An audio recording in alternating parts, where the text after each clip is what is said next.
سورہ آل عمران کی تفسیر ہم نے جاری ہے، 47 آیات کی تفسیر بیان ہو چکی ہے۔ آیت نمبر 48 سے شروع کرنا ہے۔ سورہ آل عمران کے تعلق سے یہ بات ذہن میں رہے کہ یہ سورت آل عمران سے منسوب ہے، اور آل عمران جو ہے یہ عیسیٰ علیہ السلام کا خاندان ہے، اور عیسیٰ علیہ السلام کے جو نانا ہیں ان کا نام عمران، اور انہی کے تعلق سے یہ سورت آل عمران کہلاتی ہے، کہ ان کی جو مریم علیہ السلام کی والدہ ہے وہ عمران کی بیوی تھی، اور ان کے بدن سے مریم علیہ السلام پیدا ہوئی، اور مریم علیہ السلام کے بدن سے عیسیٰ علیہ السلام کی پیدائش ہوئی۔ اور یہ سورت اس موقع پر نازل کی گئی کہ جب نجران سے ایک قافلہ جو ہے ایک وفد، نجران کا علاقہ جو ہے یہ یمن اور حجاز کا بارڈر جو ہے یہ کہلاتا ہے، آج بھی اس کا نام نجران ہے۔ تو یہاں پر عیسائی آباد تھے، تقریباً ان کی آبادی جو ہے وہ 1 لاکھ کے قریب تھی۔ ان کا ایک وفد جو ہے 5-6 آدمیوں کا، اور ان کی جو آبادی تھی اس میں جو ایک ان کا نظام تھا وہ یہ تھا کہ ان میں ایک شخص ہوتا تھا جس کو عاقل کہا جاتا تھا۔ عاقل وہ شخص ہوتا تھا جو مالی معاملات دیکھتا ہے۔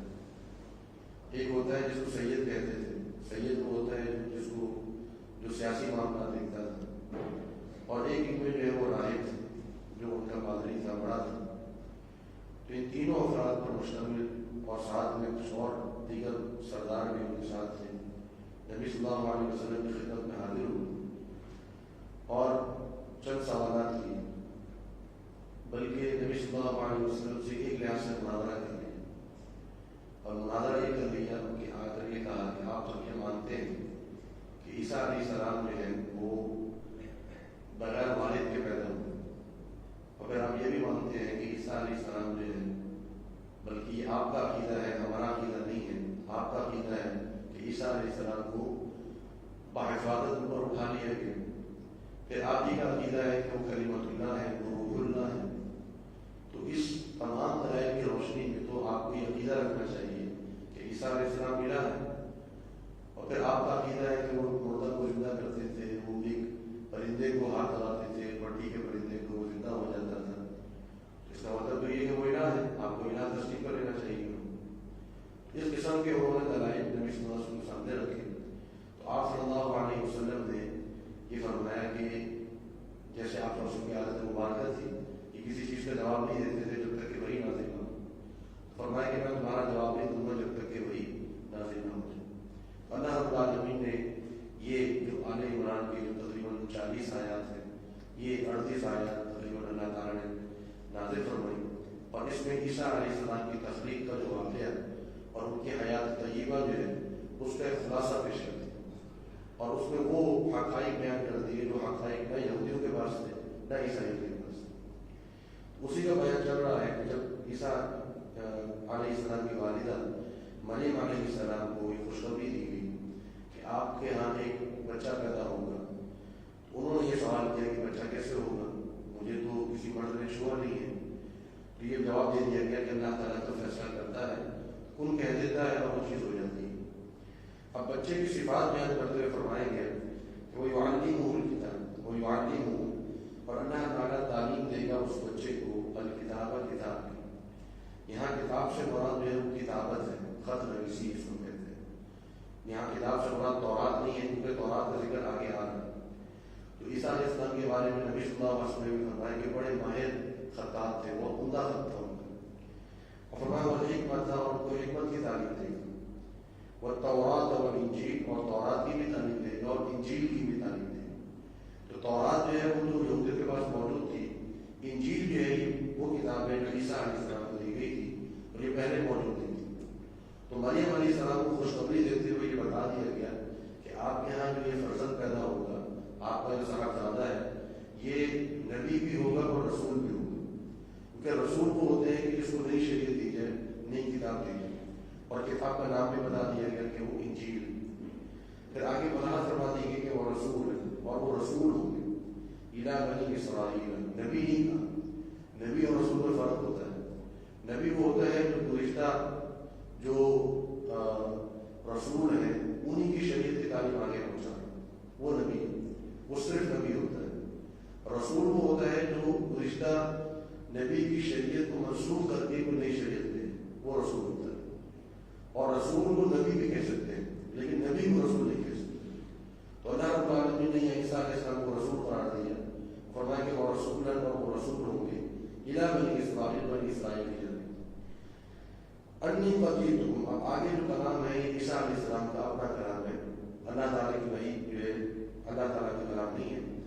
فرمایا انی فقیرتکم، کہ بے شک میں آیا ہوں تمہارے پاس، بآیۃ من ربکم، تمہارے رب کی آیات لے کر، نشانیاں لے کر۔ مجھے اللہ تعالیٰ نے معجزات بھی دی ہیں، انجیل بھی دی ہے، اور نشانیاں کیا ہیں؟ فرمایا انی اخلق لکم، انی بے شک میں اخلق پیدا کروں گا لکم تمہارے لیے، من الطین مٹی سے، کہیئۃ الطیر، طیر کہتے پرندے کو، حیت مانا شکل، پرندے کی شکل میں بناؤں گا مٹی سے ایک جو ہے وہ ایک نمونہ بناؤں گا، یہ بت بناؤں گا، فانفخ فیہ، پھر میں اس میں پھونک ماروں، فیکون، بس وہ ہو جائے گا، طیرن پرندہ، زندہ پرندہ، باذن اللہ، اللہ کی مدد سے۔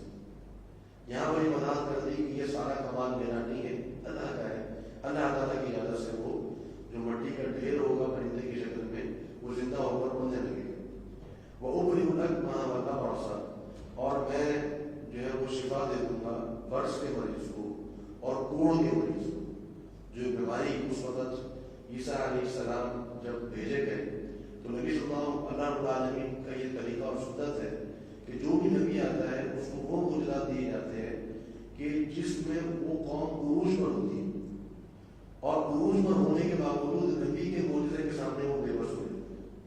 موسیٰ علیہ السلام کو جب بھیجا گیا تو علیہ فرعون کے ہاں جادوگری عروج پر تھی، یعنی ایسا جادوگر جو اس وقت موجود تھا، قوم فرعون کے بعد کبھی ایسا جادو نہیں ہے۔ اس عروج کے دور میں موسیٰ علیہ السلام کو ایسا معجزہ دیا گیا، سارے جادوگر بے بس ہو۔ عیسیٰ علیہ السلام کے دور میں جو طب ہے، میڈیکل، اس کا بڑا عروج تھا، دوائیاں کھلائی جا رہی تھی، یاد ہو رہی تھی، مریضوں کو جو ہے وہ ایک شفا مل رہی تھی، اس وقت بڑے بڑے اطباء موجود تھے۔ تو اس وقت عیسیٰ علیہ السلام کو ایسا معجزہ دیا گیا جو طب کے شعبے سے منسلک تھا، لیکن تھا ایسا کہ سارے طبیب ان کے سامنے ناجز تھا۔ وہ کیا تھا کہ کوڑ کا مرض جو ہے اس وقت لا علاج تھا، برص کا مرض جو جلد پر جو سفیدی آ جاتی ہے، پوری جلد سفید ہو جاتی ہے، آج بھی یہ مرض لا علاج ہے۔ تو اس وقت فرمائے کہ میں ان کو شفا دوں گا، کس طرح کہ صرف چھوٹے تھے اور اس بالکل شفا دے ہو جاتی۔ اور پھر سب سے بڑھ کر کمال کیا دکھا دیا؟ وَأُحْيِي الْمَوْتَىٰ، وَأُحْيِي، اور میں زندہ کروں گا الموتیٰ، مردہ کو، بِإِذْنِ اللَّهِ، اللہ کی مدد سے۔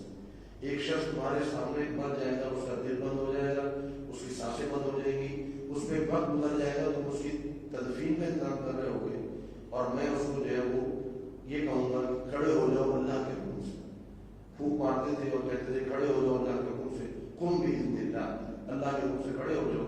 وہ مردہ شخص جو بھی مر چکا ہے وہ اللہ کے حکم سے کھڑا ہوتا ہے۔ اب اس میں تو سادہ طریقہ مرض کا علاج ہو سکتا ہے، موت کا علاج ہوتا ہے، تو لہٰذا یہ معجزہ ایسا دے دیا گیا کہ سارے کے سارے ان کے سامنے عاجز آ گئے۔ اور پھر مزید معجزہ یہ دیا گیا، فرمایا أُنَبِّئُكُم، اور میں تمہیں خبر دوں گا، بِمَا تَأْكُلُونَ، جو کچھ تم کھا رہے ہو، وَمَا تَدَّخِرُونَ، اور جو کچھ تم ذخیرہ کر رہے ہو، فِي بُيُوتِكُمْ، اپنے گھروں میں، یعنی جو تم کھا کر آؤ گے تو میں تمہیں یہ بتا دوں گا کہ تم نے آج کیا کھایا ہے اور تم نے گھروں میں کیا ذخیرہ کیا ہوا۔ تو یہ بھی ایک قوم یہود کے لیے ایک معجزہ تھا۔ فرمایا إِنَّ فِي ذَلِكَ، بے شک ان معاملات میں، لَآیَةٌ لَکُم، نشانی ہے تمہارے لیے، إِن كُنتُم مُؤْمِنِینَ، اگر تم مومن، اگر تم مومن ہو تو تمہارے لیے تو بڑی نشانیاں ہیں کہ تم اپنے عروج پہ ہوتے ہوئے بھی، طب کے عروج پر ہوتے ہوئے بھی یہ معاملات نہیں کر سکے جو میں کر رہا ہوں۔ اب آپ اندازہ لگائیے کہ عیسیٰ علیہ السلام کو کسی کافر قوم کی طرف نہیں بھیجے گئے، ایسا نہیں کہ جیسے نبی صلی اللہ علیہ وسلم کو مشرکین عرب کے جانے بھیجا گیا تھا، بتوں کی پوجا کر رہے تھے اور بالکل نبی صلی اللہ علیہ وسلم کو محنت کر کے اس پوری قوم کی کایا پلٹنی پڑی، یہ معاملہ نہیں تھا۔ عیسیٰ علیہ السلام کو تو ایک مسلمان قوم کی طرف بھیجا گیا، یہودیوں کی طرف بھیجا گیا، جو پہلے سے ہی اس وقت دین پر موجود تھے، لیکن ان کی بدبختی آپ دیکھیے کہ عیسیٰ علیہ السلام کو ان کو منوانے کے لیے بھی معجزات دے کہ یہ معجزات لے کر جاؤ تاکہ یہ بدبخت قوم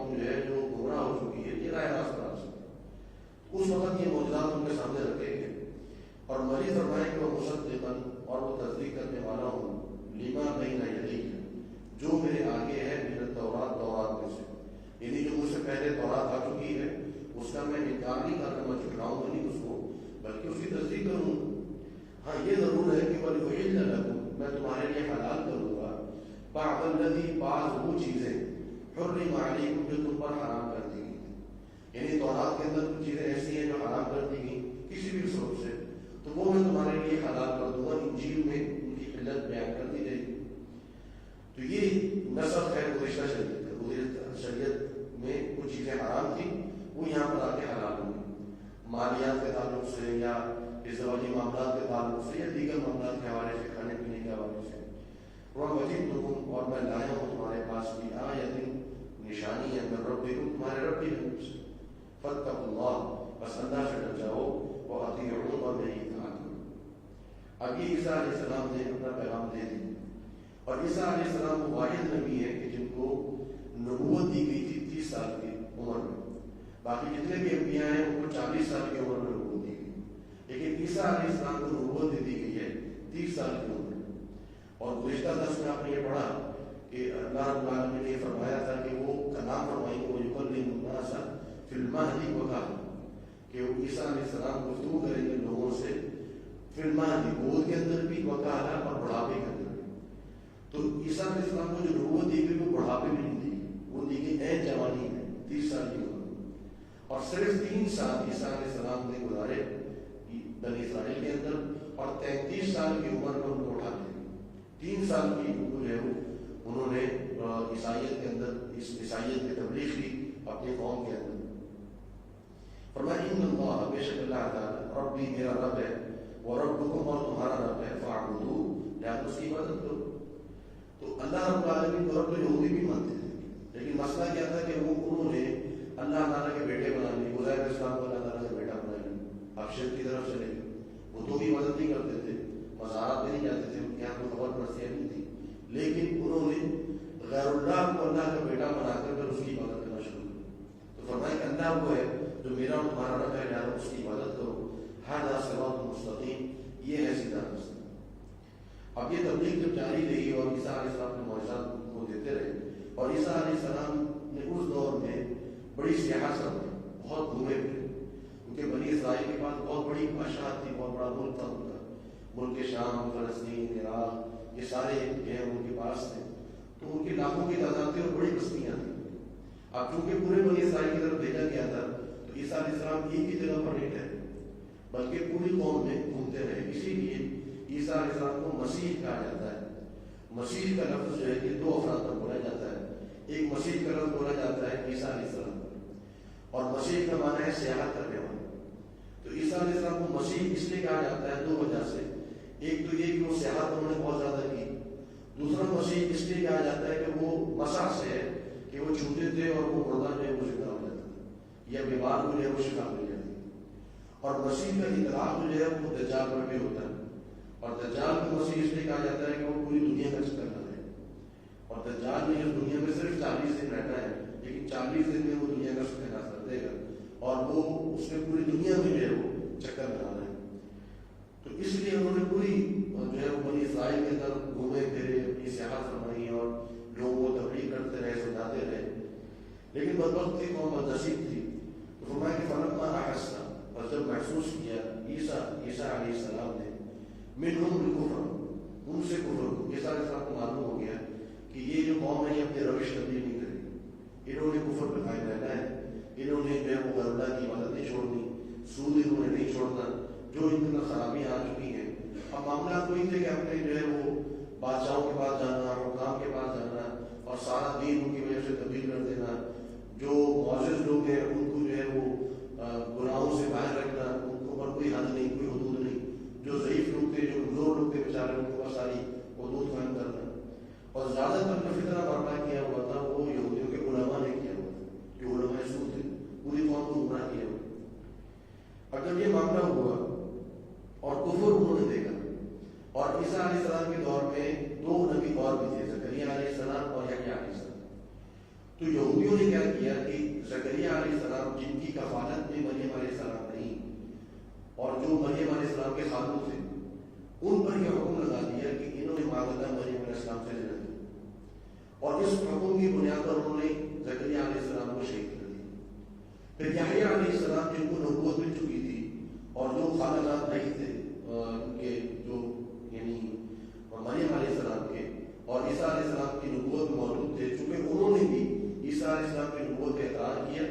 آدم کو بھی شہید کر دیں گے۔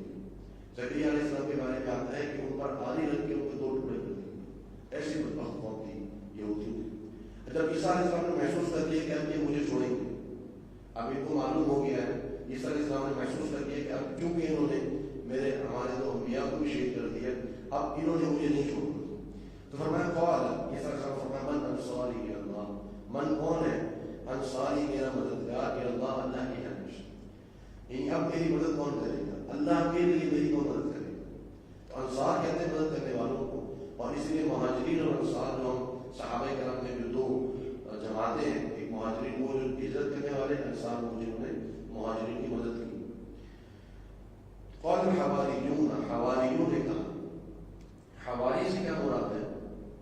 ان کے بارے میں آتا ہے کہ یہ 12 لوگ تھے، اور حواری کی لفظ، حواری کا اصل لفظ ہے سفیدی، خالص سفیدی۔ اسی لیے حور العین جو ہے، جس کو ہم حور کہتے ہیں، حور العین کا معنی یہ ہے کہ وہ اس کی آنکھوں میں جو جنت کی حور ہے، اس کی آنکھوں میں جو سفیدی ہے وہ انتہائی زیادہ سفید ہوگی، اور جو اندر جو کالا پن ہے وہ انتہائی کالا ہوگا۔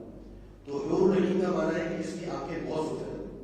تو حور کا اصل لفظ معنی ہوتا ہے انتہائی سفیدی، واضح سفیدی۔ تو ان کو حواری کو کہا گیا۔ حواری اس لیے، اس کے بارے میں 2 باتیں ملتی ہیں۔ ایک تو یہ کہ کہا جاتا ہے کہ یہ دھوبی تھے، اور چونکہ یہ کپڑا جو ہے وہ صاف کیا کرتے تھے، اس لیے ان کا نام جو ہے وہ حواری رکھ دیا گیا۔ ایک معنی یہ ہے کہ حواری جو ہے وہ کیونکہ جیسے سفید ایک بالکل اس میں خالص پن جھلکتا ہے، اسی طرح چونکہ یہ بالکل عیسیٰ علیہ السلام کے خالص دوست بن تھے، اس لیے ان کو حواری کہا جاتا ہے، یعنی اخلاص سے یہ حواری کو کہا گیا۔ اور نبی صلی اللہ علیہ وسلم کے بھی حواری تھے۔ آپ صلی اللہ علیہ وسلم فرمایا کہ ہر قوم کا، ہر نبی کا ایک حواری ہوتا ہے، وہ حواری ہی زبیر، اور میرے حواری ہیں وہ زبیر بن عوام رضی اللہ عنہ۔ تو فرمایا کہ نحن انصار اللہ، حواریوں نے کہا یہ 12 افراد تھے، ان کے نام بھی ملتے ہیں، اور ان کی نسبت سے 12 انجیلیں بھی ملتی ہیں، 12 اناجیل جو ہیں وہ ان کی نسبت سے ملتی ہیں۔ اس میں یوحنا بھی تھے، اس میں متی بھی تھے، اس میں یوسف بھی تھے، یوشع بھی تھے۔ تو یہ مختلف جو ہیں وہ ان کے حواریوں کے نام جو ہیں وہ ذکر ہوتے ہیں۔ نحن انصار اللہ، انہوں نے کہا کہ ہم اللہ کی مدد کر رہے ہیں۔ اب اللہ کی مدد کی ضرورت نہیں ہوتی، معنی یہ کہ نحن انصار من اللہ، ہم اللہ کے لیے آپ کی مدد کر رہے ہیں۔ آمنا باللہ، ہم ایمان لائے اللہ پر، واشہد، اور آپ گواہ ہو جائیے، عیسیٰ علیہ السلام کو کہا کہ آپ گواہ ہو جائیے، بأننا مسلمون، کہ بے شک ہم اسلام لے آئے ہیں اور ہم آپ کے مطیع اور فرمانبردار ہیں، ہم آپ پر آنچ نہیں آنے دیں گے۔ اب مدد کرنے کا معنی کیا ہے کہ ہم ہر لحاظ سے آپ کا دفاع کریں گے، اپنی جانیں پیش کر دیں گے، آپ پر آنچ نہیں آنے دیں گے۔ ربنا آمنا، اے ہمارے رب، آمنا، بے شک ہم ایمان لائے ہیں، بما انزلت، جو کچھ تم نے نازل کیا، واتبعنا الرسول، اور ہم نے اتباع کی ہے رسول کی، یعنی عیسیٰ علیہ السلام کی، فاکتبنا، بس تو لکھ لے ہمیں مع الشاہدین، گواہوں میں سے، ہمیں اس بات میں لکھ لے کہ ہم ان پر ایمان لانے والے ہیں۔ ومکروا، اور فرمایا کہ بنی اسرائیل نے بڑے مکر کیے، ومکر اللہ، اور اللہ نے بھی مکر کیا۔ یہاں ایک بات سمجھ لیجیے کہ جو ایسی صفات ہوتی ہیں اللہ تعالیٰ کی جو ناپسندیدہ ہوتی ہیں ہماری طرف، اب مکر کرنا جو ہے یہ کوئی اچھی صفت نہیں، مکر کرنا، تدبیر کرنا، کسی خلاف سازش کرنا، یہ کوئی اچھی صفت نہیں، لیکن یہ صفت جو ہے اللہ رب العالمین کے لیے استعمال کی جائے گی مقابلے میں، کہ انہوں نے بھی مکر کیا تو اللہ نے مکر کیا۔ یعنی ویسے ایک صفت ہوتی ہے جو مطلقاً استعمال کی جاتی ہے، جیسے کہتے ہیں اللہ رحم کرنے والا ہے، یہ نہیں ہے کہ اللہ اس کو رحم کرنے والا ہے جو رحم کرنے والا، مقابلے میں استعمال نہیں ہو رہی۔ اللہ بخشنے والا ہے، اللہ رزق دینے والا ہے، اللہ رب العالمین جو ہے وہ مارنے والا ہے، زندہ کرنے والا ہے، یہ اللہ تعالیٰ کی صفات ہے جو بغیر کسی مقابلے کے استعمال ہوتی ہیں۔ لیکن یہ صفت اس طرح کی، اسی طرح قرآن مجید میں بہت مقام پر کہ اللہ یستہزئ بہم، اللہ تعالیٰ ان کے ساتھ استہزاء فرماتا ہے۔ استہزاء میں ایک اچھی صفت نہیں ہے کسی کا مذاق اڑانا، لیکن اللہ رب العالمین کے لیے صفت مقابلے میں استعمال ہے۔ تو یہاں پر بھی فرمایا کہ ومکروا ومکر، انہوں نے بھی تدبیریں کی، سازشیں کی، اللہ نے بھی تدبیر فرما دی۔ واللہ خیر الماکرین، اور فرمایا کہ یاد رکھو اللہ تعالیٰ سازش کرنے والوں میں، مکر کرنے والوں میں بہترین مکر کرنے والا۔ اللہ کا مکر، اللہ کی تدبیر کو کوئی توڑ نہیں سکتا، اللہ کی جو تدبیر ہوتی ہے اس کو کوئی توڑ نہیں سکتا۔ انسان یہ سمجھتا ہے کہ میں تدبیریں کر رہا ہوں، ایسا کچھ کر دے دوں گا، اپنے موقع تک پہنچنے لگتا ہے، معلوم ہوتا ہے کہ اللہ کا حکم مانے گا۔ تو لہٰذا فرمایا کہ واللہ خیر الماکرین، اللہ تعالیٰ بہترین تدبیر کرنے والا ہے. ایک قال اللہ، جب کہہ دیا اللہ تعالیٰ نے یا عیسیٰ، اے عیسیٰ علیہ السلام. اب اللہ رب العالمین نے عیسیٰ علیہ السلام کو خبر دے دی، انی متوفیک، بے شک میں آپ کو پورا لینے والا ہوں. اب یہ جو آیت ہے انی متوفیک، اس کا بعد لوگوں نے یہ ترجمہ کیا کہ میں آپ کو فوت کرنے والا ہوں. توفی کا معنی فوت کرنا، جبکہ یہ معنی نہیں. متوفی کا معنی ہے کہ میں آپ کو پورا اٹھا لینے والا ہوں. اور اسی آیت کی وجہ سے بعض منکرین حدیث جو حدیث سے انکار کرتے ہیں اور اپنی عقل پرستی میں ہے، تو وہ یہ کہتے ہیں کہ اس کا معنی ہے وفات، اور وہ اس بات کو تسلیم نہیں کرتے کہ عیسیٰ علیہ السلام کو اللہ رب العالمین نے زندہ، اللہ رب العالمین نے ان کو حیات کی حالت میں جسد اور ان کا بدن جو ہے اللہ تعالیٰ نے آسمان پر اٹھا لیا، اور پھر آخری دور میں عیسیٰ علیہ السلام کو نزول ہوگا.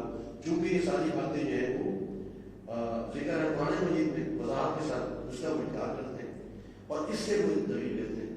جبکہ حقیقت یہ ہے کہ اللہ رب العالمین نے ایک اور مقام پر بالکل واضح فرما دی، وما قتلوه وما صلبوه، کہ نہ یہودی ان کو قتل کر پائے، نہ ان کو انہوں نے صلیب پر چڑھایا. ولکن شبیہ لہم، لیکن معاملہ یہ ہوا کہ ان کے لیے عیسیٰ علیہ السلام کی کسی اور پر مشابہت ڈال دی گئی. یعنی عیسیٰ علیہ السلام کی شکل اور ان کی شباہت ایک اور شخص پر ڈال دی گئی، اور وہ یہ سمجھے کہ یہ عیسیٰ علیہ السلام ہے اور اس کو سولی پر چڑھا دیا. اور آگے ایک اور جگہ پر اللہ تعالیٰ نے فرمایا بل رفعہ اللہ الیہ، بلکہ اللہ تعالیٰ نے بلند کر لیا عیسیٰ علیہ السلام کو اپنی جانب. تو اہل اسلام کا مسلمانوں کی عقیدہ ہے، ہمارا یہ عقیدہ ہونا چاہیے اور ہے، ایمان لانا اس پر واجب ہے کہ عیسیٰ علیہ السلام کو اللہ رب العالمین نے حیات میں، ان کی زندگی میں ان کو آسمانوں پر اٹھا لیا.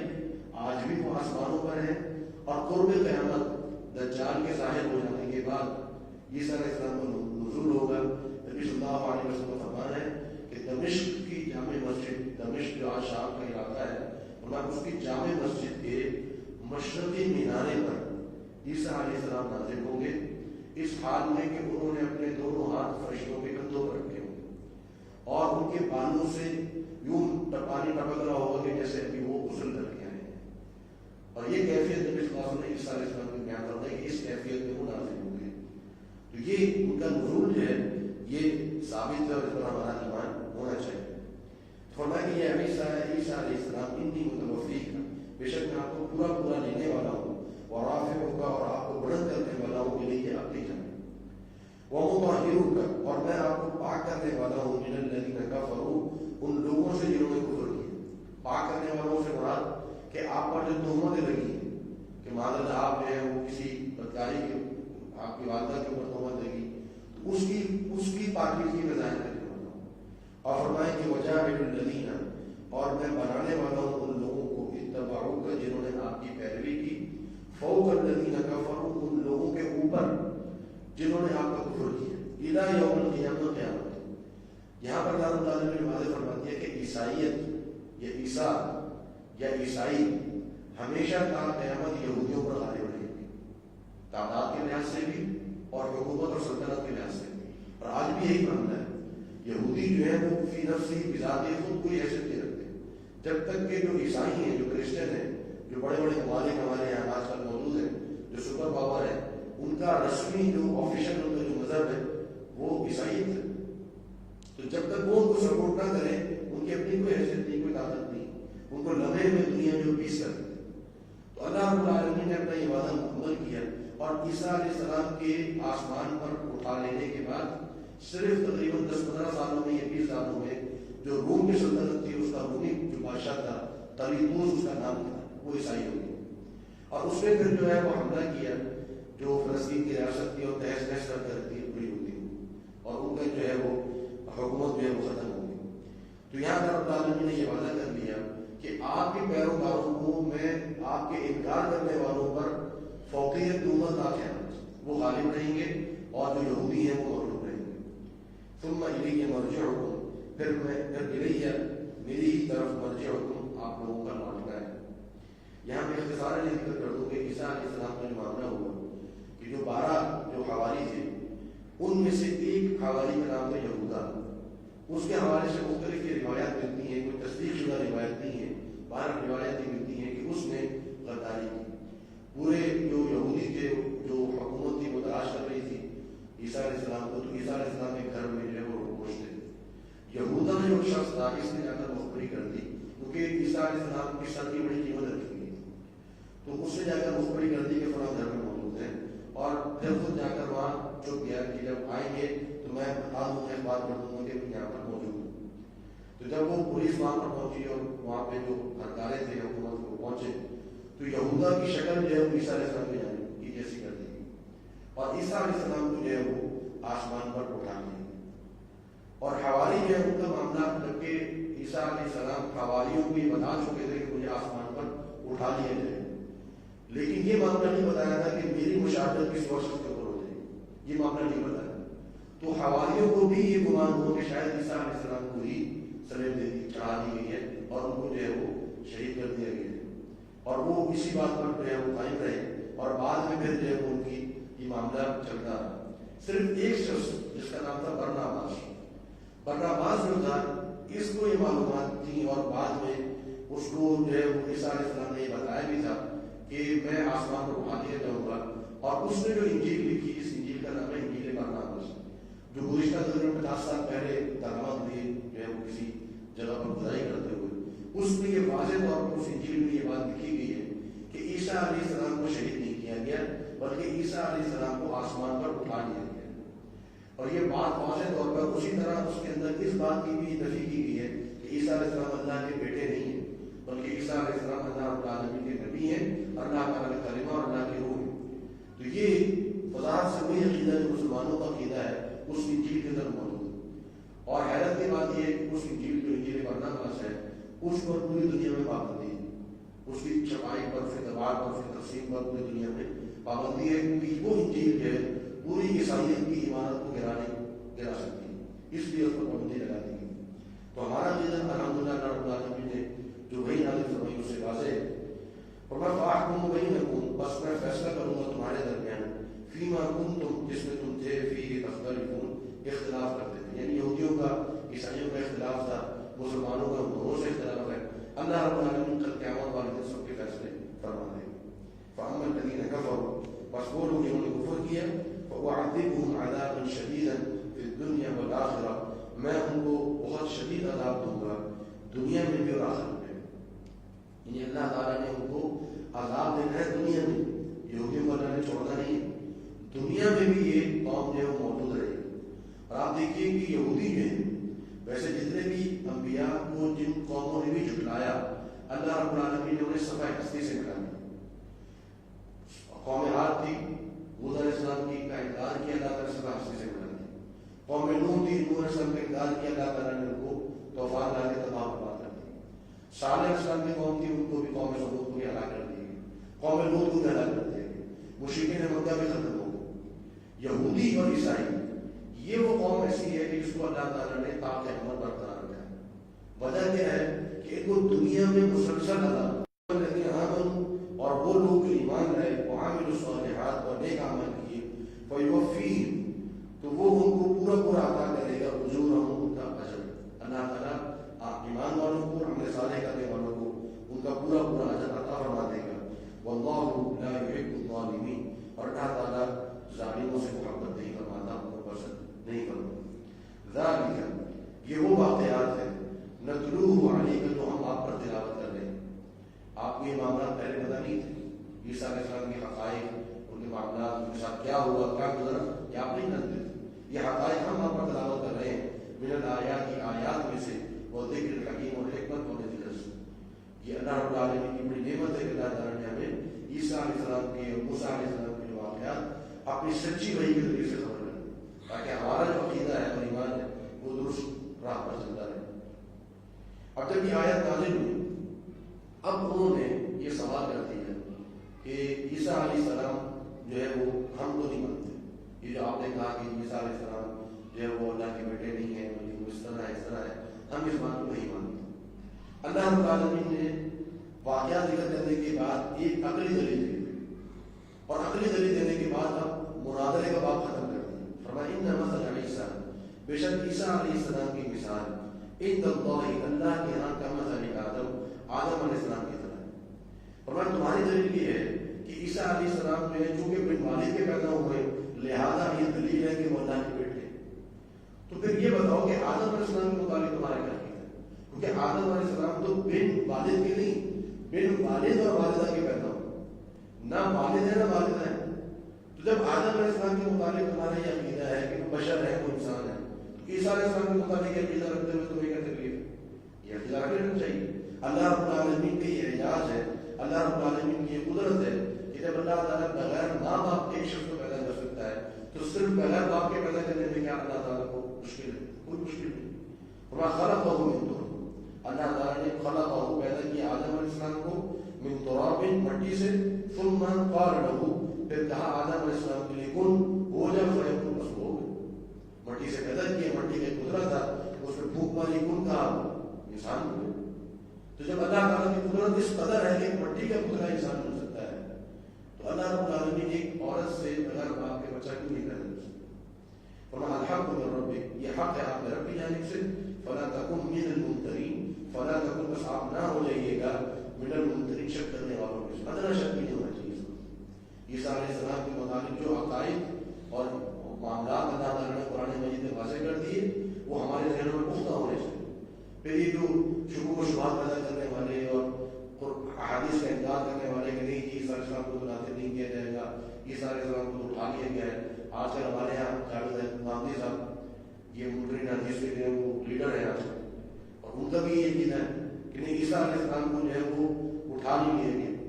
وجہ اصل میں کیا ہوتی ہے؟ معاملات کی وجہ یہ ہوتی ہے کہ جب بھی شریعت کے اوپر اپنی عقل کو فوقیت دے دی، اب عقل میں یہ بات نہیں آ رہی نا کہ ایک زندہ انسان کو کیسے آسمان میں اٹھا دیا، اب یہ بات عقل میں نہیں آ رہی، لہٰذا انکار کرنا ہے۔ اب جب انکار کرنا ہے تو احادیث میں وہ چیز بالکل واضح ہے، تو احادیث کا انکار کر دیا کلی طور پہ کہ احادیث کو ہم مانتے ہیں۔ قرآن کی طرف آئے تو قرآن کی بڑی تعمیرات کرنا شروع کر دی، عجیب و غریب قسم کی تعمیرات۔ ان آیات کی واضح ہے کہ ان مثل عیسیٰ عند اللہ کا مثل آدم، اللہ کی یہاں عیسیٰ علیہ السلام کی مثال آدم علیہ السلام کی طرح ہے۔ اب اس کا کیا جواب دیں گے؟ تو بر رفع اللہ الیہ، اللہ تعالیٰ نے اس کو بلند کر لیا اپنی جانب۔ تو خواہ کی تعمیرات کر کے جو ہے وہ غیروں کو خوش کرنے والا معاملہ ہے، تو لہٰذا ہمارا عقیدہ جو ہے وہ پختہ ہونا چاہیے اور ہمیں ادنا شک اس معاملے میں نہیں ہونا چاہیے۔ فمن حاجک فیہ، اور جو جھگڑا کرے آپ سے فیہ، اس معاملے میں، من بعد ما جاءک، بعد اس کے کہ آ گیا ہے آپ کے پاس من العلم علم، اب علم آ جانے کے بعد بھی آپ سے کوئی جھگڑا کر رہا ہے، فقل، تو آپ کہہ دیجیے تعالوا، آ جاؤ، ندعو ابناءنا، ہم اپنے اولادوں کو بلاتے ہیں، وہ ابناءکم، اور تمہاری اولادوں کو بلاتے ہیں، تم اپنی اولادوں کو لے آؤ، اپنے بچوں کو لے آؤ، اپنے بچوں کو لے آؤ، ونساءنا ونساءکم، ہم اپنی عورتوں کو لے آئے، تم اپنی عورتوں کو لے آؤ، وانفسنا وانفسکم، ہم بھی آ جائیں تم بھی آ جاؤ، ایک میدان میں جمع ہو جاتے ہیں، ثم نبتہل، پھر ہم مباہلہ کرتے ہیں۔ مباہلہ کا معنی یہ ہوتا تھا اس دور میں یہودی اور عیسائیوں کے یہاں یہ معاملہ موجود تھا کہ جب دو فریقین میں اختلاف ہو جاتا، فیصلے کی کوئی صورت نہ بچتی، تو وہ سارے فریقین اپنے خاندان سمیت ایک میدان میں جمع ہوتے، اور جمع ہو جانے کے بعد مخصوص دعائیں کر کے وہ یہ دعا کرتے کہ یا اللہ ہمارے میں سے جو شخص جھوٹا ہے اس کو تو دلانا سکتا۔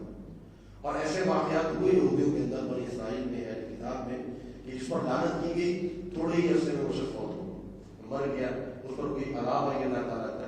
تو اللہ رب العالمین نے یہاں پر نبی صلی اللہ علیہ وسلم فرمایا کہ تم مباہلہ کی دعوت دیں۔ فنجعل لعنۃ اللہ، پس پھر ہم بناتے ہیں اللہ کی لعنت علی الکاذبین، جھوٹوں پر، اور پھر جمع ہوتے ہیں، پھر ہم کہتے ہیں کہ اللہ جو جھوٹا ہے تو لعنت فرما دیں۔ ان ھذا لہو القصص الحق، بے شک یہ لہو القصص الحق، یہ حقیقی واقعات ہیں، قصص الحق، یہ حقیقی واقعات ہیں۔ وما من الہ الا اللہ، اور نہیں ہے کوئی معبود برحق سوائے اللہ کے۔ وان اللہ، بے شک اللہ تعالیٰ، لہو العزیز الحکیم، البتہ وہی غالب ہے اور حکمت والا ہے۔ فإن تولوا، بس اگر وہ پھر جائیں، فإن اللہ، اور بے شک اللہ تعالیٰ، علیم بالمفسدین، فساد کرنے والوں کو بخوبی جانتا ہے۔ تو جب مباہلہ کی دعوت دی نبی صلی اللہ علیہ وسلم نے، جو گروہ آیا بدر سے، تو کہا کہ ہمیں سوچنے کا وقت ہے۔ آپ اس نے میٹنگ کی، میٹنگ کرتے ہوئے جو راہب تھا اس نے کہا کہ دیکھو یہ بات تو تم جانتے ہو، میں بھی جانتا ہوں کہ یہ نبی سچے، یہ بنی اسماعیل میں سے نبی آنا تھا، ہماری کتاب میں موجود ہے، اس کا نام بھی موجود ہے، نبی ہوئی۔ اب یا تو ہم یہ کر دیں کہ اپنی سرداریاں چھوڑ دیں، آپ آخر نہ رہو گے، آپ سید نہ رہو گے، میں راہب دے رہوں گا، پیسے جو مل رہے تھے وہ ختم ہو جائیں گے، جو مفادات تھے وہ ختم ہو جائیں گے، قوم جو ہے وہ نبی سب کی پیروی کرنا شروع کر دے گی، ہمارا حال میں ہم لوگوں کی طرح ہوتے ہیں۔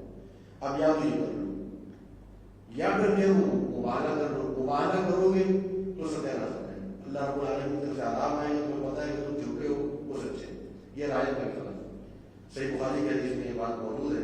پھر انہوں نے آ کے نبی صلی اللہ علیہ وسلم سے کہا کہ اللہ کے رسول ہم مبالغہ نہیں کرتے لیکن ایمان بھی نہیں کر سکتے، ہم پھر آپ سے یہ کرتے ہیں کہ ہم جزیہ آپ کو دینے پر رضامند ہیں۔ تو جزیہ یہ ہوتا تھا کہ جو غیر مسلمان حکومت میں رہتا ہے تو وہ مسلمان حکومت کو تاوان ادا کرتا ہے، پیسے ادا کرتا ہے مسلمان حکومت میں رہنے کے، اس کو جزیہ کہا جاتا ہے، اور اس کے بدلے میں مسلم حکومت کی ذمہ داری یہ ہوتی ہے کہ اس کو امن و امان دے، اس کو اپنی عبادت کرنے کی کے موقع دے، ان کو میسر کرے، اس میں کسی قسم کی رکاوٹ نہ ڈالے، اس کی جان کی عصمت کی عزت کی مال کی حفاظت کرے۔ تو انہوں نے جزیہ دینے پر رضامندی ظاہر کر دی اور پھر جزیہ دیتے رہے، حتیٰ کہ بالآخر ان میں سے بہت سے لوگ جب اسلام پھیلا تو یہ مسلمان ہو گئے، تو یہ پورا علاقہ جو ہے مسلمان ہو گیا۔ یہی پر اتفاق کرتے ہیں، تو 4 منٹ کا وقفہ لیتے ہیں، انشاءاللہ مسلمان آئیں گے جاری کریں۔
قل یا اہل الکتاب، قل آپ فرما دیجیے یا اہل الکتاب، اے اہل کتاب، تعالوا الی کلمہ، تم آ جاؤ اس کلمے کی جانب، سواء بیننا و بینکم، جو برابر ہے ہمارے درمیان اور تمہارے درمیان۔ ایک ایسا کلمہ ہے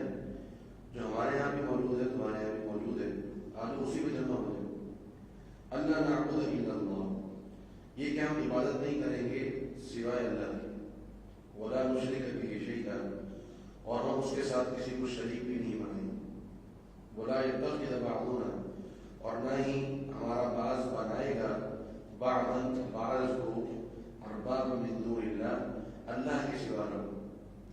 یہ اب نبی صلی اللہ علیہ وسلم کو یہ حکم دیا گیا کہ اب اہل کتاب کو جو ہے وہ دعوت دے اسلام کی۔ یہاں سے نبی صلی اللہ علیہ وسلم نے دعوت دینا شروع کی اس حکم کے بعد، اور احادیث میں آتا ہے کہ نبی صلی اللہ علیہ وسلم نے قیصر روم تھا، جو روم کا بادشاہ تھا، اس کو جو ہے وہ خط لکھا، اس خط میں یہ آیت تھی۔ تو روم کا جو بادشاہ قیصر اس کا لقب تھا، قیصر جیسے فرعون مصر کے بادشاہ وہ کہتے ہیں، تو اس میں جو ہے ہرقل اس کا نام جو ہے وہ مشہور ہے، تو اس میں جو ہے وہ بلایا چند عرب کو، جس میں ابو سفیان رضی اللہ عنہ موجود تھے، اس وقت مسلمان نہیں تھے، واقعہ مشہور ہے، اس سے سوالات کیے اور انہوں نے بھی جو ہے وہ جوابات دیے، اور پھر قیصر روم نے جو ہے وہ اپنے جو درباری تھے، جو اس کے وزراء تھے، ان کو ایک کمرے میں جمع کیا اور کہا کہ دیکھو مجھے معلوم ہے کہ یہ نبی سچے، لہٰذا ہمیں ان کی اطاعت کرنی چاہیے۔ وزراء اس پر تیار نہیں ہوئے، اور جو ہے وہ ایک بغاوت کا جو ہے اس کو جب نظر آیا حالات، تو اسے دوبارہ بلا کر وزراء کو کہا کہ میں تمہاری آزمائش کر رہا تھا۔ تو وہ دلی طور پہ تو اس پر رضامند ہو چکا تھا کہ میں اسلام قبول کر لوں، لیکن صرف دنیاوی مفادات کی خاطر اس نے جو ہے اسلام نہ لایا۔ تو یہاں اللہ رب العالمین نے دعوت دینے کا حکم دیا۔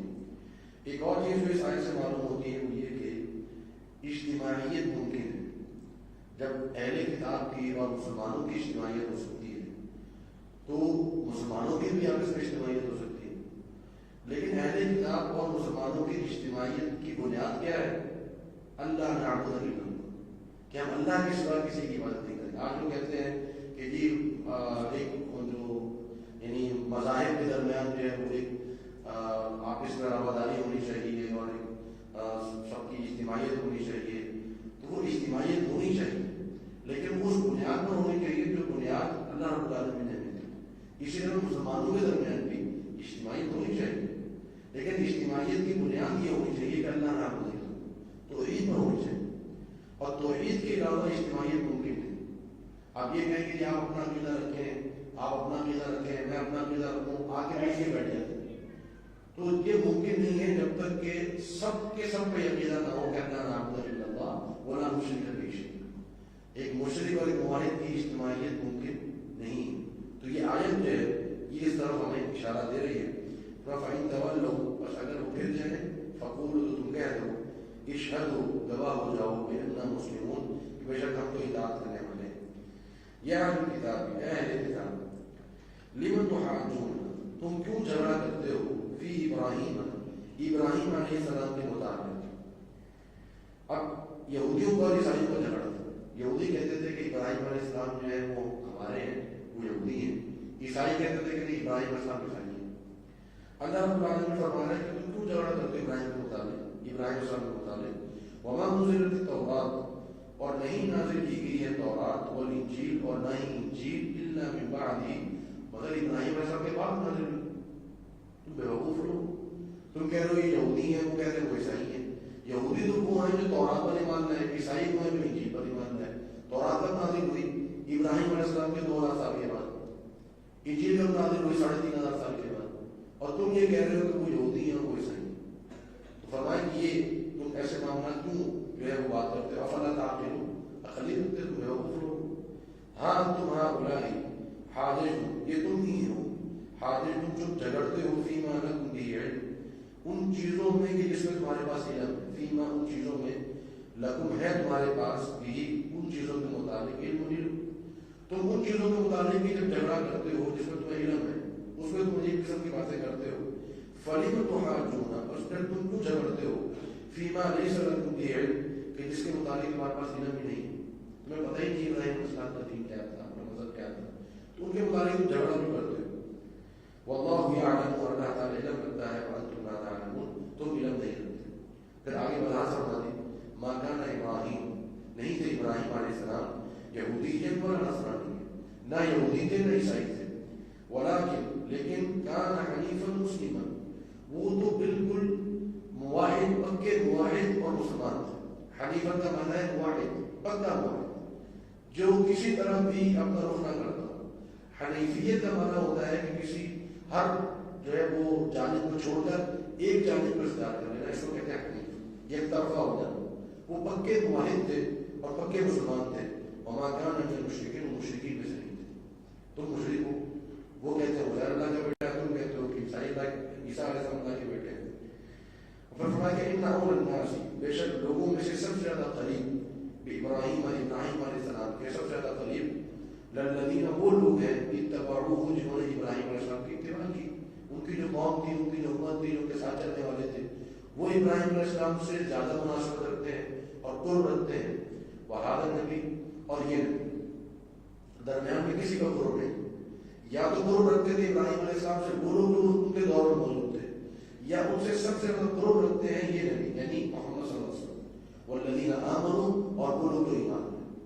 تو اہل اسلام کا، مسلمانوں کا، میرا اور آپ کا ابراہیم علیہ السلام سے بڑا گہرا تعلق، بہت گہرا تعلق. اس قدر گہرا تعلق ہے کہ جتنا تعلق جو ہے وہ یہودی اور عیسائی کو نہیں. یہودی عیسائی اگرچہ بنی اسرائیل ہے، لیکن یہ جو امت ہے یہ بنی اسماعیل سے چلی، اور اسماعیل سے، بنی اسماعیل سے نبی صلی اللہ علیہ وسلم تو اولاد کی حیثیت سے تو یہ تعلق ہے. اور پھر اللہ رب العالمین نے یہاں پر یہ واضح فرما دیا کہ تعلق اور نسبت جو ہے وہ نسل سے نہیں ہوتی، وہ نظریات سے ہوتی ہے. جن نظریات پر، جن عقائد پر ابراہیم علیہ السلام تھے، ان نظریات اور ان عقائد پر تم لوگ تو نہیں، ان پر تو یہ لوگ نہیں ہے نبی. اسی وجہ سے یہودیوں اور عیسائیوں میں درود موجود نہیں ہے، امت مسلمہ میں درود موجود ہے. اور ہم درود کیسے بھیجتے ہیں؟ اللہم صلی علی محمد وعلی آل محمد کما صلیت علی ابراہیم وعلی آل محمد. اے اللہ تو درود نازل فرما محمد صلی اللہ علیہ وسلم پر اور آل محمد صلی اللہ علیہ وسلم پر، جس طرح تم نے درود نازل فرمایا ابراہیم علیہ السلام پر اور آل ابراہیم علیہ السلام. تو یہ ہمارا سب سے زیادہ تعلق ہے ابراہیم علیہ السلام سے. واللہ ولی المؤمنین، اور اللہ تعالیٰ مومنوں کا دوست اور ان کا مددگار ہے. ودت طائفۃ من اہل الکتاب، ودت خواہش رکھی ہے، طائفۃ ایک گروہ نے، من اہل الکتاب، اہل کتاب میں سے، اہل کتاب کی ایک گروہ کی بڑی شدید خواہش ہے. لو یضلونکم، کہ کاش کہ وہ تمہیں گمراہ کریں. یہ اہل کتاب جو یہودی تھے، انہوں نے شروع میں کوشش کی صحابہ کرام کو اپنے ساتھ کرنے کی، یہودی بنانے کی.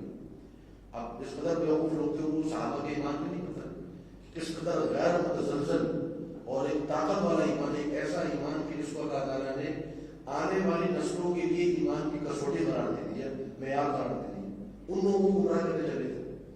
وما یضلون، فرمایا اور یہ نہیں گمراہ کرتے الا انفسهم، مگر اپنے آپ کو، وما یشعرون، مگر یہ شعور نہیں رکھتے بیوقوف لوگ. یا اہل کتاب، اہل کتاب، لم تکفرون بآیات اللہ، تم اللہ کی آیات کا انکار کیوں کرتے ہو؟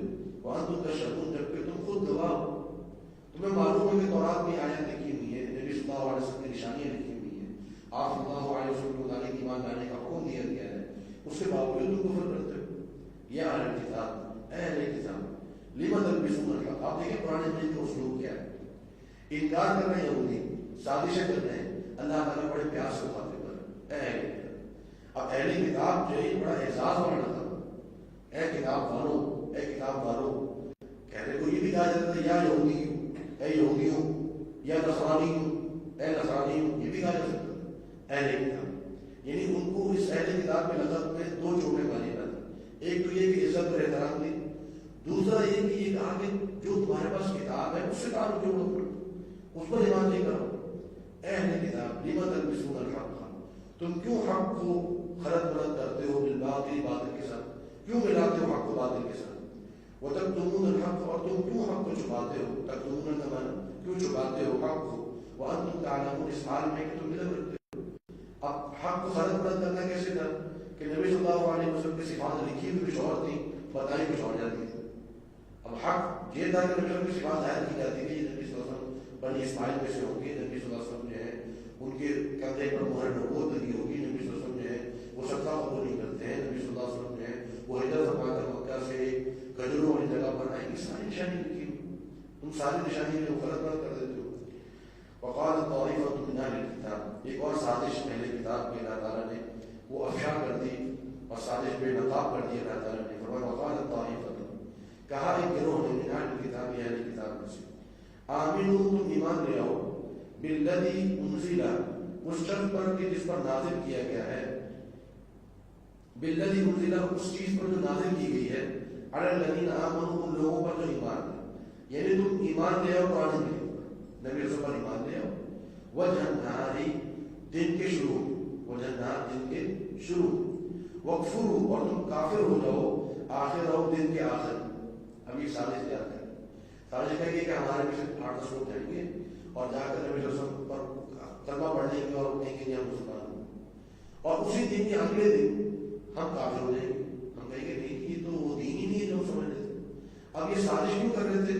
کیونکہ ان کو یہ پتا تھا کہ جو اہل عرب ہیں ان کے یہاں یہ سمجھا جاتا ہے کہ یہودی جو ہے وہ عالم دین ہے، وہ علماء ہے، ان کے پاس علم موجود ہے۔ تو جب اہل عرب کو یہ پتا چلے گا کہ یہودی جو ہے وہ ایک بڑی جماعت جو ہے اس پر ایمان لائی اور پھر کچھ ہی عرصے کے بعد وہ کافر ہو گئے اور بنیاد یہ بنائی گئی کہ وہ نبی نہیں لوگ سمجھ رہے تھے، تو جو مسلمان کمزور ایمان کے ہوں گے ایک تو وہ بھی مرتد ہو جائیں گے، دوسرا یہ کہ جنہوں نے ایمان لانے کا سوچا ہوگا وہ ایمان نہیں لائیں گے۔ تو یہ ایک بھرپور سازش انہوں نے تیار کی، سازش کرنے والے تھے کہ اللہ تعالیٰ نے یہ وحی نازل کر کے ان کے سامنے پہ رکھا ہوا ہے، لعلہم یرجعون، تاکہ وہ لوٹ آئیں، یعنی جو ایمان لا چکے ہیں وہ بھی مرتد ہو جائے ہمارے ساتھ۔ ولا تؤمنوا، اور اب یہ اللہ رب العالمین یہ بنا فرما، یہ ان کی ایک اور بات ذکر فرما رہا ہے کہ جو علماء تھے یہودیوں کے وہ اپنی عوام سے کیا کہتے ہیں، ولا تؤمنوا، اور تم نہ ایمان لاؤ، الا مگر لمن، اس شخص کے لیے تبع دینکم، جو تمہارے دین پر چلتا ہو، یعنی جو یہودی ہو اسی کے پیچھے چلنا ہے، اس کے علاوہ کسی کے پیچھے نہیں چلنا۔ قل، آپ فرما دیجیے، ان الہدی ھدی اللہ، ہدایت تو بے شک اللہ کی ہدایت ہے، اللہ جس کو چاہتا ہے ہدایت دیتا ہے۔ یہ تم نے کیا باندھ دیا کہ نہیں جو یہودی ہوگا وہی ہدایت پر ہوگا، لہذا اسی کے پیچھے چلنا ہونا، کسی کے پیچھے نہ چلنا۔ ایوتا احد، اور تم اس بات پر بھی ایمان نہ لاؤ، اس کا تعلق ایمان نہ لانے سے، یعنی تم اس پر ایمان نہ لاؤ جو تمہارے دین پر نہ چلتا ہو، دوسرا اس بات پر بھی ایمان نہ لاؤ ایوتا احد، کہ دیا جا سکتا ہے کوئی ایک، مثل ما ہوگی، تم جس طرح تم دیے گئے، یعنی اس بات پر بھی ایمان نہ لاؤ کہ تمہارے علاوہ کسی اور قوم میں رسول یا نبی آ سکتا ہے، اس پر ایمان نہیں۔ ایمان سے اس پر لانا جو تمہارے دین پر چلتا ہو، اور اس پر بھی ایمان نہ لانا کہ تمہارے علاوہ کسی اور قوم کے اندر نبوت اور رسالت آ سکتی ہے۔ اور یحاجوکم عند ربکم، اور اس پر بھی ایمان نہ لانا کہ وہ حجت بازی کریں گے تمہارے ساتھ تمہارے رب کے پاس۔ مسلمان صحابہ جو ہے وہ اہل کتاب کو، یہودیوں کو یہ کہا کرتے تھے کہ دیکھنا ہم قیامت والے دن تمہیں پکڑیں گے، یہودی خاموش رہا کرتے تھے۔ تو یہاں پر یہ علماء ان کو ترغیب دلا رہے ہیں اور ہلا رہے ہیں اس معاملے میں کہ دیکھو اس پر ایمان لانا جو تمہارے قوم میں سے ہے، تمہارے علاوہ کوئی بھی شخص ہو تو اس کے مطابق تم قطعی یقین نہ کرنا کہ اس کو بھی کوئی کتاب دی جا سکتی ہے یا اس کو بھی نبوت دی جا سکتی ہے۔ اور اگر تمہارے سامنے یہ باتیں کرے نا کہ ہم اللہ کے ساتھ جھگڑا کریں گے تو بولنا کہ ہمیں اس بات پہ یقین ہی نہیں، کیونکہ تم مسلمان ہی نہیں، جو تمہارے نبی آ ہی نہیں سکتا۔ تو یہ ان کے ذہنوں میں، اپنی قوم کے ذہنوں میں یہ باتیں بٹھا رہے ہیں۔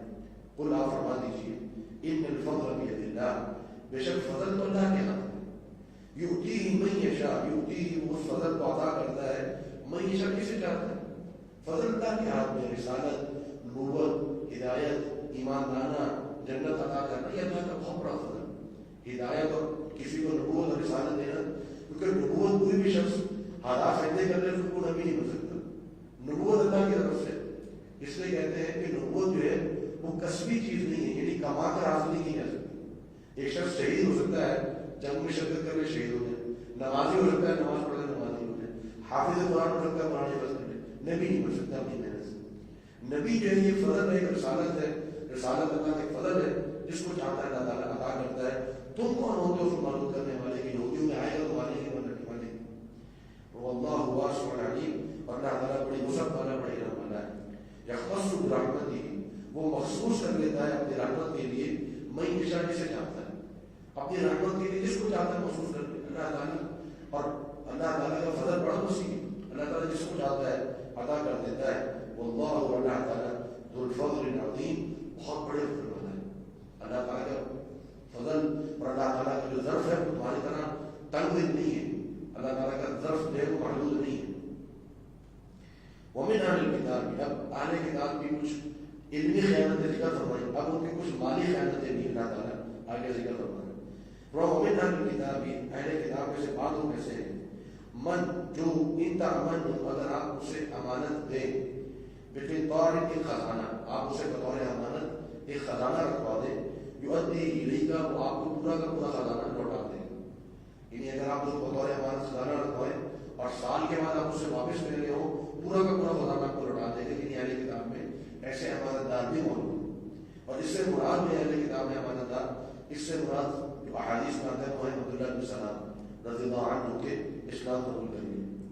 ومنہم اور اہل کتاب میں سے من بعض ایسے ہیں ان تامن اگر آپ اسے بطور امانت کے دیں بدینار ایک دینار کی امانت رکھوا دیں لا یؤدی الیک وہ آپ کو واپس نہیں کرے الا ما دمت علیہ قائما مگر کہ آپ اس پر کھڑے رہیں ہمیشہ، سر پہ سوال ایک دینار وہ آپ کو واپس نہیں کرے. ایک یہودیوں میں شخص تھا نبی صلی اللہ علیہ وسلم کے دور میں، اس کا فحاص اس کا نام تھا، سواد کے ساتھ فحاص. اس کے پاس ایک صحابی نے بطور امانت کے چلتے پھرتے کہ یہ میں آ کے لیتا ہوں ایک دینار بتا دیا.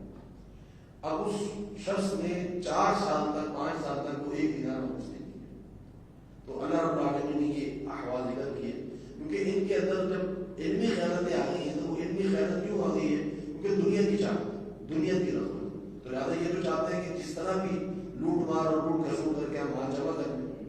ذالک بأنہم یہ اس لیے ہے بأنہم کہ بے شک یہ لوگ قالوا یہ کہتے ہیں لیس علینا نہیں ہے ہم پر فی الامیین امیوں کے مطابق سبیل کوئی حرج کوئی راستہ. یہ ایک بات سمجھنے کی ہے کہ یہودی یہ بات کہا کرتے تھے کہ جو ہم یہودی ہیں ہم اعلیٰ ترین نسل اور جتنے بھی ہمارے علاقے ہیں وہ سب گھٹیا نسل کے مان. اور یہ بات جو ہے ان کی جو مذہبی کتاب ہے آج بھی موجود ہے، تلمود اس کا نام. ایک تورات ہے، تورات کے علاوہ ایک اور کتاب ہے اس کا نام ہے تلمود. تلمود جو ہے ادھر حقیقت تورات کی تفسیر کی کتاب ہے، جیسے ہمارے تفاسیر کی کتاب ہوتی ہے. اس میں کچھ اصول لکھے ہوئے ہیں بنی اسرائیل کے لیے. تو بنی اسرائیل کے لیے اصول لکھا ہوا ہے کہ یہودی کے لیے یہ جائز ہے کہ وہ کسی بھی غیر یہودی کا مال ہتھیا سکتا ہے، جھوٹ بول کے، جھوٹی قسم کھا کے، چوری کر کے، دھوکہ دے کے، اس کے لیے جائز ہے. اسی لیے یہودی جو ہے وہ سود پر مال دیتے تھے غیر یہودیوں کو، سودی معاملہ کرتے تھے غیر یہودیوں کے ساتھ. پھر وہ کہتے تھے یہودیوں کے لیے یہ جائز ہے کہ وہ غیر یہودی کی جو عورتیں ہیں ان کے ساتھ معاملات کرے اور ان کو جب وہ ہتھیار لے اور اٹھا کے لے جائے، ان کی کوئی عزت نہیں ہے، ان کی کوئی عصمت نہیں ہے، ان کے مال پر کوئی حقوق نہیں ہے. تو یہی بات اللہ رب العالمین نے یہاں پر دیکھا ہوگا کہ یہ بات ان کے دل میں کیوں ہوئی، یہ خیانتیں کیوں ہوئی، ایک دینار میں واپس نہیں کر رہے. اس لیے کہ ان کا یہ نظریہ ہے، یہ عقیدہ ہے کہ یہ کہتے ہیں کہ امی جو ہے، امی کون ہے؟ جو یہودیوں کے علاوہ جو بھی ہے وہ امی کا مانا ان پڑھ چاہے. یہودیوں کے علاوہ جو بھی ہے وہ نزدیک امی ہے، وہ اعلیٰ نسل کے نہیں ہے. تو یہ کہا کرتے تھے کہ ان کا عقیدہ یہ تھا کہ امیوں کے متعلق کوئی گناہ نہیں، جو مرضی کرتے رہو. لیس علینا نہیں ہے ہم پر فی الامیین امیوں کے متعلق سبیل کوئی راستہ کوئی گناہ، ہم پر کوئی مسئلہ نہیں ہے، ہم جو مرضی کرتے رہیں گے. وہ یقولون اور وہ کہتے ہیں علی اللہ اللہ پر کس پر جھوٹ، اللہ پر جھوٹ بولتے ہیں. ہم یعلمون جبکہ وہ جانتے ہیں، ان کو پتہ ہے کہ اللہ تعالیٰ نے ایسی کوئی خصوصیت نہیں. اسلام میں بھی اسلام نے یہ ضرور کہا ہے کہ جو مسلمان ہیں اللہ رب العالمین ان کو جزا عطا فرمائے گا، دنیا میں آخرت میں بھی جزا عطا فرمائے گا، اچھا بدلہ دے گا. لیکن کسی مسلمان کے لیے جائز نہیں ہے کہ کسی غیر مسلم کا حق کرے. حتیٰ کہ نبی صلی اللہ علیہ وسلم کو فرمان ہے کہ اگر کسی شخص نے، کسی مسلمان نے کسی غیر مسلم کو جو ذمہ ہو، یعنی جو جزیہ دے کر، غیر مسلم کافر جزیہ دے کر مسلمان حکومت میں رہ رہا ہے، فرمایا کہ اگر کسی مسلمان نے کسی ذمہ کو قتل کر دیا لم يرح رائحة الجنة، فرمایا کہ من قتل معاہدا لم يرح رائحة الجنة، جس شخص نے کسی ذمہ کو قتل کر دیا وہ جنت کی خوشبو نہیں پائے. قتل کس کو کیا؟ مسلمان کو نہیں کیا، غیر مسلم کو قتل کیا. وہ یہودی بھی ہو سکتا ہے، ہندو بھی ہو سکتا ہے، عیسائی بھی ہو سکتا ہے، مجوسی بھی ہو سکتا ہے، کوئی بھی مذہب کا ہو سکتا ہے، بدھ بھی ہو سکتا ہے. اس کو اگر قتل کیا بلا وجہ اور وہ مسلمان ریاست میں رہتا ہے، فرمایا کہ ایسا مسلمان جو ہے وہ جنت کی خوشبو نہیں پائے. یہ ہے یہ اسلام کا اخلاق اور اسلام کی تعلیمات. وہ بلا کیوں نہیں من اوفا بعہدہ، جو پورا کرے گا اپنے وعدے کو، واتقى اور تقوی اختیار کرے گا، فإن اللہ بے شک اللہ تعالیٰ یحب المتقین، اللہ تعالیٰ متقین سے محبت کرتا ہے. ان کو اللہ تعالیٰ شرف بھی عطا کرے گا، فضل بھی عطا کرے گا. گا، ثواب بھی عطا کرے گا۔ ان الذین یشترون، بے شک وہ لوگ جو بیچ دیتے ہیں یا خرید لیتے ہیں بعہد اللہ، اللہ کے وعدے کے بدلے میں، وایمانہم، اور اپنے قسموں کے بدلے، ثمنا قلیلا، تھوڑی قیمت، جو اپنے اللہ کے ساتھ جو وعدہ کیا ہوا ہے، اللہ کے ساتھ وعدہ کیا ہوا ہے کہ کسی کو دھوکہ نہیں دینا، کسی کا مال ہڑپ نہیں کرنا، کسی کے ساتھ خیانت نہیں کرنی، اللہ کے ساتھ وعدے ہیں۔ اب ان وعدوں کو اگر وہ بیچ دیتا ہے تھوڑی قیمت کے بدلے، یا مثال کے طور پہ جیسے کہ یہودی ہیں، اب یہ نبی صلی اللہ علیہ وسلم پر کیوں نہیں مان رہے ہیں؟ دنیاوی معلومات کے چکر میں اپنی سرداری نہ چلی، ہم کیوں جو ہے وہ صحابہ کرام نے کہا کہ بیٹھے قربانیاں دیں، اپنا مال خرچ کریں، پاگل ہے۔ تو دنیاوی معلومات کی خاطر اللہ تعالیٰ نے سے کیے ہوئے عہد جو ہے انہوں نے اٹھا کر اپنی پیٹھ کے پیچھے پھینک دی۔ اور قسموں کو بیچنا ہے، قسموں کو بیچنے سے مراد کیا ہے؟ نبی صلی اللہ علیہ وسلم فرمان ہے کہ جس شخص نے قسم کھا کر اپنا مال بیچا، جھوٹی قسم کھا کر کہ اللہ کی قسم مجھے تو یہ مال اتنے پیسوں میں ملا ہے، اور جبکہ مال اتنے پیسوں میں نہ ملا، وہ صحیح بخاری سے مسلم کی حدیث ہے، بلکہ یہ حدیث کتب ستہ کے اندر موجود ہے۔ تو میں کہ جس شخص نے جھوٹی قسم کھا کر اپنا مال بیچا، اللہ رب العالمین اس کے ساتھ کیا سلوک کرے گا جو سلوک اس آیت میں ذکر ہو۔ اور اللہ رب العالمین کی آیت کی خلاف فرمائے کیا سلوک ہوگا؟ اولئک کے ہی لوگ ہیں لا خلاق لهم، نہیں ہے ان کے لیے کوئی حصہ فی الآخرۃ، آخرت، ولا یکلمهم اللہ، اللہ تعالیٰ سے کلام نہیں فرمائے گا۔ اللہ رب العالمین اس قدر ان سے ناراض ہوگا کہ اللہ تعالیٰ سے کلام نہیں فرمائے گا کس شخص سے؟ جو جھوٹی قسم کھا کر اپنا مال بیچتا ہے، یہ جھوٹی قسم کھا کر لوگوں کو دھوکے دیتا ہے۔ تو کلام نہ فرمانے کا معنی یہ نہیں ہے کہ ان سے حساب و کتاب نہیں ہوگا، حساب و کتاب ہوگا، اللہ تعالیٰ سے کلام نہیں فرمائے گا۔ ولا ينظر الیہ، اور ان کی طرف اللہ تعالیٰ نہیں دیکھے گا۔ اللہ تعالیٰ تو ہر چیز کو دیکھتا ہے، اللہ کی نظروں سے تو کوئی چیز جو ہے اوجھل نہیں ہو سکتی۔ تو یہاں نظر کا معنی کیا ہے کہ نہیں دیکھے گا کا معنی کہ نظر رحمت سے نہیں دیکھے گا، اللہ تعالیٰ کی طرف نظر رحمت سے نہیں دیکھے گا۔ ولا یزکیہم، اور ان کا تزکیہ نہیں فرمائے گا قیامت والے دن، یعنی ان کے گناہوں کو معاف نہیں فرمائے گا۔ ولہم عذاب علیم، اور ان کے لیے دردناک عذاب۔ بعض گناہ ایسے ہوتے ہیں کہ جن کی وجہ سے دیگر گناہوں کی معافی بھی رک جاتی ہے۔ کچھ گناہ ایسے ہوتے ہیں کہ جن گناہوں کی وجہ سے دیگر گناہوں کی معافی بھی رک جاتی ہے۔ اب آپ دیکھیے یہ گناہ ہوئی کہ جو شخص اپنا مال جو ہے وہ جھوٹی قسم کھا کر بیچتا ہے تو اس کی وجہ سے اس کے دیگر گناہوں کی معافی بھی رک جاتی ہے، اللہ تعالیٰ معافی کر دیتا ہے۔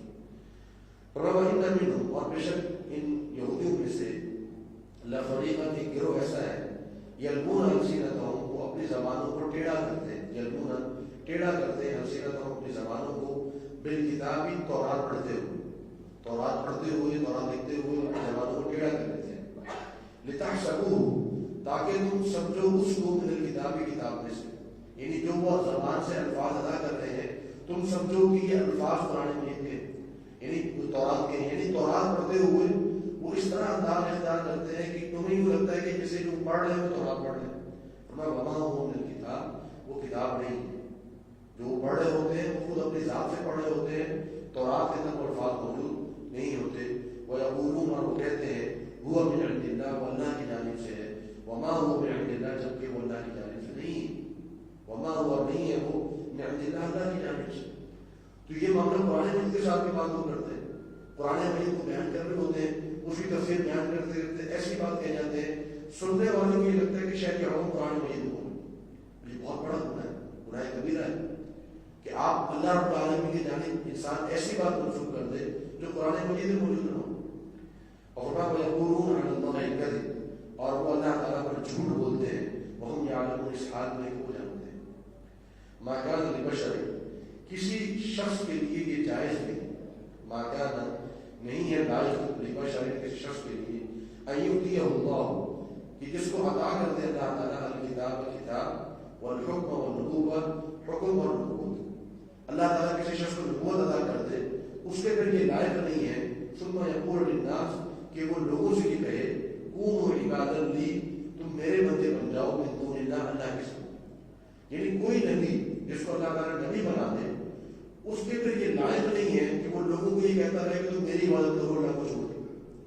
یہ اشارہ دیا جا رہا ہے، عیسائیوں کو نصیحت دی جا رہی ہے کہ عیسیٰ علیہ السلام چونکہ اللہ کے نبی تھے، لہذا یہ ناممکن ہے کہ عیسیٰ علیہ السلام نے کہا ہو کہ تم اللہ کو چھوڑ کے میری عبادت کرو، یہ ناممکن۔ ولیکن، لیکن کونوا، یہ کہیں گے کونوا کہ تم ہو اللہ والے، تم اللہ کی عبادت کرو. بما کنتم تعلمون الکتاب، کیونکہ تم پڑھتے ہو، کیونکہ تم تعلیم دیتے ہو کتاب کی.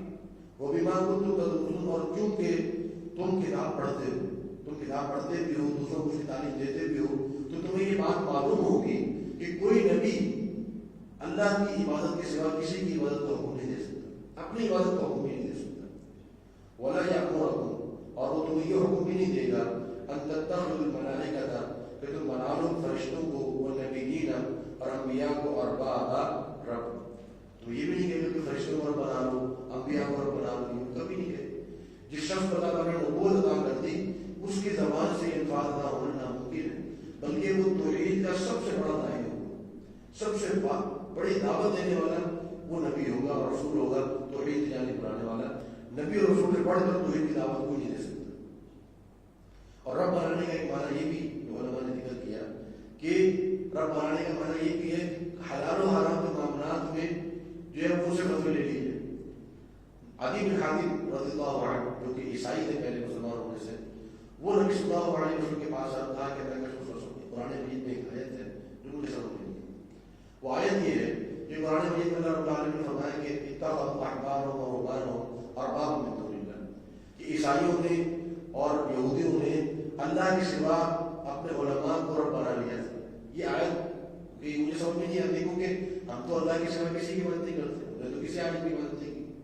تو نبی صلی اللہ علیہ وسلم فرمایا کہ کیا ایسا تھا کہ جو وہ حرام کرتے تھے اس کو تم حرام کر لیتے، جو وہ حلال کہتے تھے اس کو تم حلال کر لیتے، بغیر تحقیق کے، بغیر تورات کی طرف رجوع کیے ہوئے، بغیر انجیل کی طرف رجوع کیے ہوئے. کہا دیا ایسا تھا، ہمارا یہی تو ہے رب بنانا یہی ہے. کیونکہ حلال و حرام کہنا، یہ حلال کسی کو قرار دینا، یہ حرام کسی کو قرار دینا، یہ اللہ کے اختیارات میں سے، یہ کسی اور کا اختیار نہیں ہے. نبی صلی اللہ علیہ وسلم بھی اگر کسی چیز کو حلال و حرام کہیں گے تو وہی کی روشنی میں کہیں گے، اپنی خواہش سے کسی کو حلال و حرام نہیں کہیں گے. تو اگر کوئی شخص کسی کو حلال کہہ دے، کسی کو حرام کہہ دے اور اس سے کوئی دلیل نہ مانگی جائے، اس سے پوچھا نہ جائے، بس یہ کہہ دیجیے یہ فلاں صاحب کا فتویٰ ہے، فلاں امام کا فتویٰ ہے، فلاں صاحب کا قول ہے، فلاں صاحب کی رائے ہے، تو یہ رب بنانا ہے. تو لہٰذا نبی صلی اللہ علیہ وسلم سے یہ ناممکن ہے کہ آپ صلی اللہ علیہ وسلم کسی کے بارے میں یہ کہیں کہ تم فلاں کی بات تو سننا، یہ فلاں کی بات سننا. نبی صلی اللہ علیہ وسلم نے اپنی وفات سے پہلے بھی یہ بات فرمائی تھی کہ ترکت فیکم امرین لن تضلوا ما تمسکتم بہ، دو چیزیں چھوڑ کے جا رہا ہوں، جب تک ان کو تھامے رکھو گے گمراہ نہیں ہوگے، کتاب اللہ و سنتی، اللہ کی کتاب اور میری سنت. ان دو چیزوں کو جب تک تھامے رکھو گے گمراہ نہیں ہوگے. اور یہی بات اللہ رب العالمین نے یہاں پر ذکر فرمائی ہے. اسی پر اتفاق کرتے ہیں. اللہ رب العالمین سے دعائیں جو بھی آپ نے پڑھا ہے اللہ تعالیٰ کو سمجھنے کی